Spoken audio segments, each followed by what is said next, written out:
प्रिय विद्यार्थियों, गत ऑडियो वीडियो आलेख में हमने हल्दी घाटी के महान ऐतिहासिक युद्ध के कारणों को जाना था। आज हम इस आलेख में हल्दी घाटी युद्ध के दौरान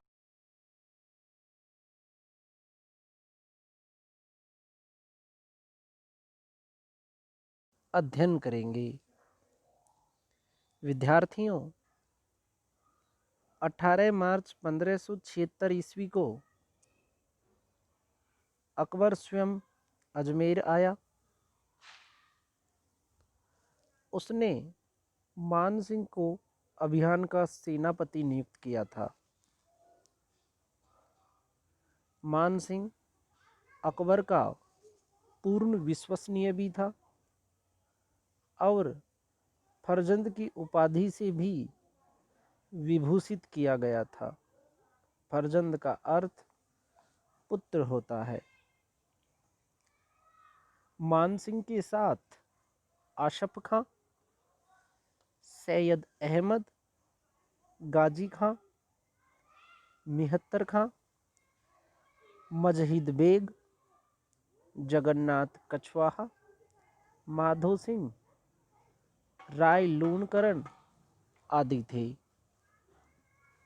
1 अप्रैल 1576 को मान सिंह को 5000 मनसबदारी दी गई, जो कि प्रथम श्रेणी की मनसबदारी थी।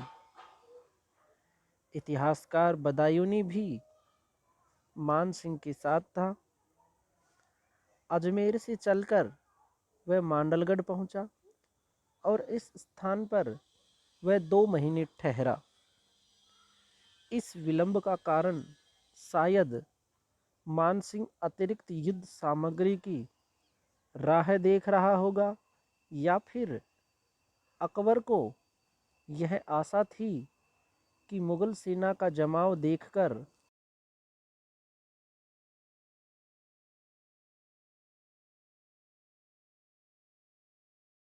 मेवाड़ की सेना में 20,000 घुड़सवार थे और मुगल सेना में 80,000 घुड़सवार थे। मोहनोत नैनसी के अनुसार मान सिंह की सेना में 40,000 और प्रताप के पास लगभग 9-10 हजार सैनिक थे। राजस्थान के इतिहास के जनक कर्नल जेम्स टोड का मत है कि राणा के पास 22,000 सैनिक थे, जिनमें 8,000 मारे गए थे।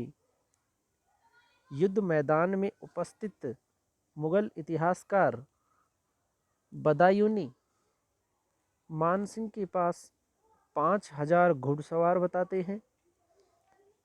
प्रताप के पास 3,000 सवार थे।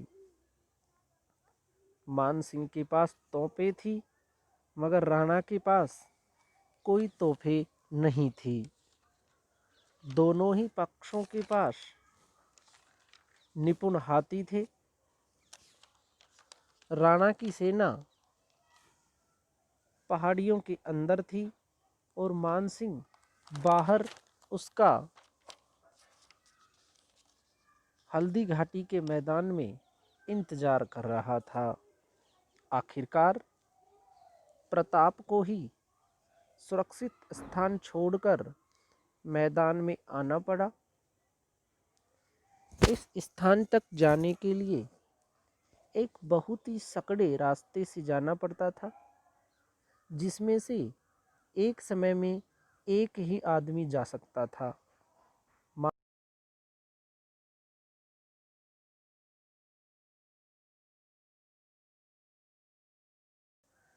Doctor A.L. श्रीवास्तव का मानना है कि राणा ने 18 जून 1576 को प्रातःकाल दर्रे से निकलकर मुगल सेना पर आक्रमण किया था। डॉक्टर गोपीनाथ शर्मा युद्ध शुरू होने की तारीख 21 जून बताते हैं। वे अपनी तिथि के समर्थन में बदायूनी व जगन्नाथ राय अभिलेख का हवाला देते हैं।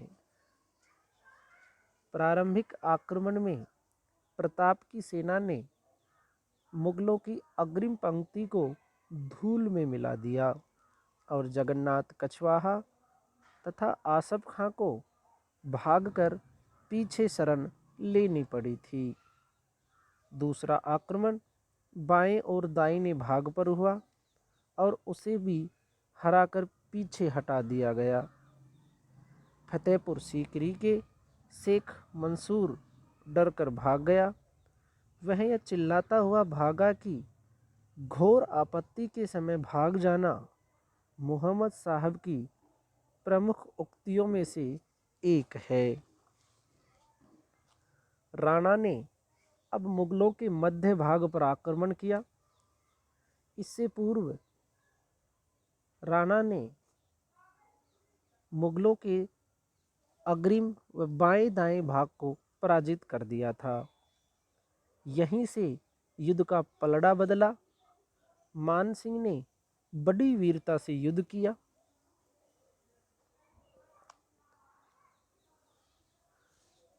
मान सिंह ने हाथियों के युद्ध में राणा को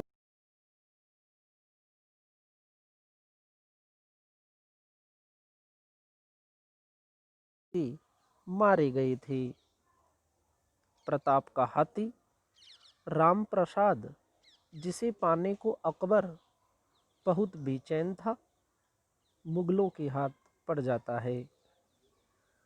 अमर काव्य वंशावली तथा राज रत्नाकर में कथा है कि चेतक मानसिंह के हाथी के मस्तक पर जा कूदा। राणा के भाले के वार को मानसिंह ने होदे में झुककर बचा लिया। तभी माधो सिंह और अन्य मुगल सरदारों ने राणा पर धावा बोल दिया। कई सरदारों से घिरा राणा तीरों से घायल हो गया था। उसके घोड़े की टांग से बराबर खून बह रहा था। यदि राणा ने कुछ सुरक्षित सैनिक इस समय के लिए रख दिए होते, या ये कहें राणा के पास रिजर्व सेना होती, तो शायद युद्ध का निर्णय कुछ अलग हो सकता था। उसी समय मुगल सुरक्षित सेना का नायक मिहत्तर खां नगाड़े पीटता हुआ अकबर के मैदान में आ पहुंचने की घोषणा करता हुआ राजपूत सेना पर टूट पड़ा। इससे मुगल सेना में नया जोश आ गया। राणा शत्रुओं से घिर गया। उसी समय सादड़ी के झाला बीदा ने स्वामी भक्ति से प्रेरित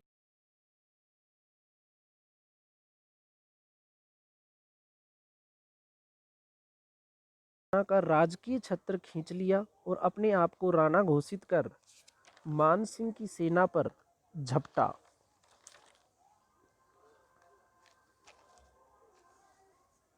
प्रताप पर इससे दबाव कम हो गया। वह हकीम खां सूर के साथ हल्दी घाटी के दर्रे में से होकर गोगुंदा जा पहुंचा। झाला बीदा युद्ध में मारा गया। मुगल सेना यकायक हारा हुआ युद्ध जीत गई। मान सिंह की सैनिक विजय हुई, लेकिन यह अनिर्णित युद्ध रहा। दोनों ओर से जन धन की बहुत हानि हुई। प्रताप को मैदान से जाता देख दो मुगल सरदारों ने उसका पीछा किया। उनमें एक शक्ति सिंह था, जिसने चेतक के मरने पर अपना घोड़ा राणा को दे दिया, क्षमा मांगी और साथ हो लिया। समकालीन किसी भी ग्रंथ में इसकी पुष्टि नहीं होती। डॉक्टर गोपीनाथ शर्मा व हीराचंद ओझा इस कथा को सच नहीं मानते। हल्दी घाटी के युद्ध में हकीम खां सूर ने प्रताप की सेना के अग्रभाग का नेतृत्व किया। भील जनजाति भी अपनी नेता पुंजा के साथ इस युद्ध में प्रताप की ओर से लड़ती है। इस युद्ध में प्रताप की ओर से किसानों, आदिवासियों व स्त्री पुरुषों सभी ने भाग लिया था। यही कारण है कि कुछ इतिहासकार इसे जनता का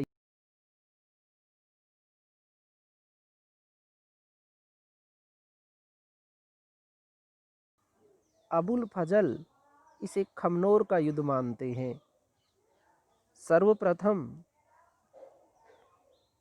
कर्नल जेम्स टोड ने इस युद्ध को हल्दी घाटी का युद्ध कहा।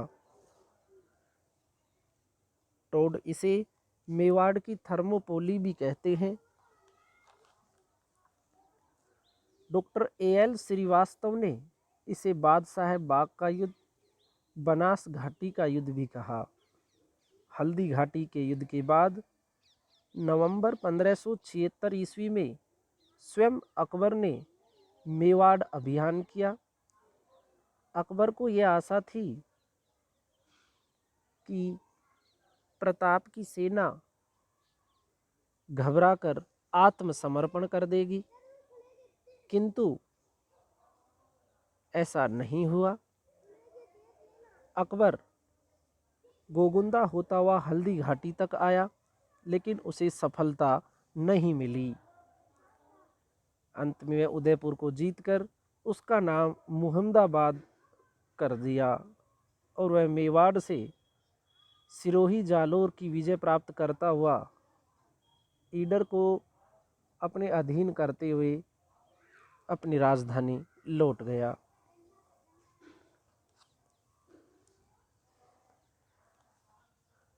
हल्दी घाटी युद्ध के परिणाम।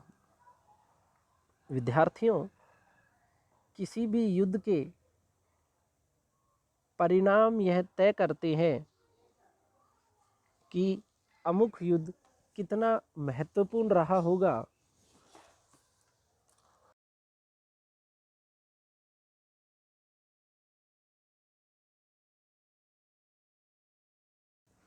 युद्ध के परिणाम व प्रभाव तय करते हैं। हल्दी घाटी का युद्ध अनिर्णित रहा। इतिहासकार जगदीश सिंह गहलोत का मानना है कि पराजित होने पर भी प्रताप ने मेवाड़ राज्य पर मुगलों का कब्जा नहीं होने दिया। ये अपने आप में एक बहुत बड़ी बात थी। मुगल सेना को पहाड़ों में पानी और खाद्य सामग्री का बहुत अभाव था। प्रताप ने यातायात के सब मार्ग काट दिए थे, इसलिए मानसिंह तुरंत ही हल्दी घाटी से पीछे लौट आया। मानसिंह के जाते ही करीब सितंबर 1576 में प्रताप ने पुनः गोगुंदा पर अधिकार कर लिया। बादशाह अकबर युद्ध के परिणामों से संतुष्ट नहीं था। वह चाहता था कि मानसिंह जैसे भी हो, जिंदा या मृत अवस्था में प्रताप को पकड़ कर लाता। जब मानसिंह असफल रहा तो अकबर ने उसे बुरा भला भी कहा और उसकी ड्योढ़ी बंद कर दी। किंतु बाद में अकबर को समझ में आ गया था कि जून की कड़कड़ाती धूप में पहाड़ियों पर छिपे भीलों का पीछा करना सरल ही नहीं, असंभव भी था। कई दृष्टिकोणों से यह युद्ध राणा प्रताप के लिए वास्तव में एक वरदान सिद्ध हुआ। राणा प्रताप ने हल्दी घाटी युद्ध से एक महान सबक सीखा। उसका उत्साह भंग नहीं हुआ, उसका रुख मुगल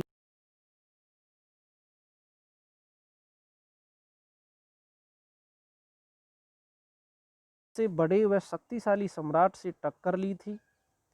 प्रताप ने दीर्घकालीन संघर्ष जारी रखने का दृढ़ निश्चय किया था। इसके लिए युद्ध मैदान से हटना वास्तव में परिस्थितियों के सर्वथा अनुकूल था। प्रताप की समझ में आ गया था कि इतनी बड़े मुगल साम्राज्य की इतनी विशाल सेना से खुले मैदान में आकर लड़ना मूर्खता है। युद्ध ने राणा की नीति में परिवर्तन कर दिया। इस युद्ध के बाद राणा ने मुगलों के अधीन मेवाड़ को पुनः पाने के कार्यक्रम को एक रचनात्मक रूप दे दिया। उसने अपनी बहुसंख्य श्रेष्ठ शत्रु पर सामने से आक्रमण करने की गलती फिर से नहीं दोहराई। हल्दी घाटी के बाद उसने छापामार युद्ध प्रणाली अपनाई, जो मेवाड़ के घने जंगल व पहाड़ियों के सर्वथा उपयुक्त थी। इस प्रकार हल्दी घाटी के युद्ध ने प्रताप और अकबर के बीच लड़े गए भावी युद्धों का रूप ही बदल दिया था। विद्यार्थियों, नेक्स्ट ऑडियो वीडियो आलेख में हम प्रताप व अकबर के बीच लड़े गए विभिन्न युद्धों में कुंभलगढ़ का युद्ध, मेवाड़ का मैराथन, इसके अतिरिक्त अकबर द्वारा प्रताप के विरुद्ध भेजे गए विभिन्न अभियान इत्यादि का विस्तार से अध्ययन करेंगे। धन्यवाद।